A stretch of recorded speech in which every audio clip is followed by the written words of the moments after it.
RSS ವಿಚಾರಕ್ಕೆ ಸಂಬಂಧಪಟ್ಟಂತೆ DK Shivakumar ಮಾತನಾಡಿದ್ದಾರೆ. ಆರ್ಎಸ್ಎಸ್ಗೆ ನಾವೇನು ಹೊಸ ರೂಲ್ಸ್ಗಳನ್ನ ಮಾಡಿಲ್ಲ, ಬಿಜೆಪಿ ಸರ್ಕಾರದಲ್ಲಿನ ಆದೇಶವನ್ನೇ ಹೊರಡಿಸಿದ್ದೀವಿ ಅಂತ ಡಿಸಿಎಂ ಹೇಳಿಕೆ.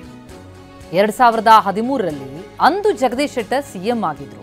ಬಿಜೆಪಿ ಸರ್ಕಾರದಲ್ಲಿನ ಅಂದಿನ ಆದೇಶವನ್ನೇ ಈಗ ಹೊರಡಿಸಿದ್ದೀವಿ ಅಂತ ಡಿಸಿಎಂ ಡಿಕೆ ಶಿವಕುಮಾರ್ ಬೆಂಗಳೂರಿನಲ್ಲಿ ಮಾತನಾಡಿದ್ದಾರೆ. ಸುದ್ದಿನೂ ಮಾತಾಡಿಲ್ಲ.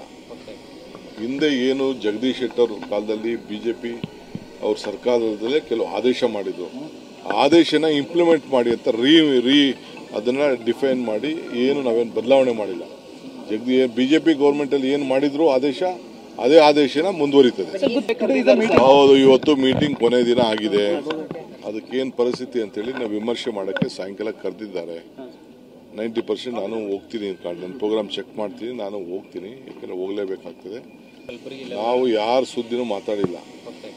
ಹಿಂದೆ ಏನು ಜಗದೀಶ್ ಶೆಟ್ಟರ್ ಕಾಲದಲ್ಲಿ ಬಿಜೆಪಿ ಅವ್ರ ಸರ್ಕಾರದಲ್ಲೇ ಕೆಲವು ಆದೇಶ ಮಾಡಿದ್ರು, ಆದೇಶನ ಇಂಪ್ಲಿಮೆಂಟ್ ಮಾಡಿ ಅಂತ ಅದನ್ನ ಡಿಫೈನ್ ಮಾಡಿ ಏನು ನಾವೇನು ಬದಲಾವಣೆ ಮಾಡಿಲ್ಲ. ಬಿಜೆಪಿ ಗೌರ್ಮೆಂಟಲ್ಲಿ ಏನು ಮಾಡಿದ್ರು ಆದೇಶ, ಅದೇ ಆದೇಶನ ಮುಂದುವರಿತದೆ. ಹೌದು, ಇವತ್ತು ಮೀಟಿಂಗ್ ಕೊನೆ ದಿನ ಆಗಿದೆ. ಅದಕ್ಕೇನು ಪರಿಸ್ಥಿತಿ ಅಂತೇಳಿ ನಾವು ವಿಮರ್ಶೆ ಮಾಡೋಕ್ಕೆ ಸಾಯಂಕಾಲ ಕರೆದಿದ್ದಾರೆ. 90% ನಾನು ಹೋಗ್ತೀನಿ, ನನ್ನ ಪ್ರೋಗ್ರಾಮ್ ಚೆಕ್ ಮಾಡ್ತೀನಿ, ನಾನು ಹೋಗ್ತೀನಿ.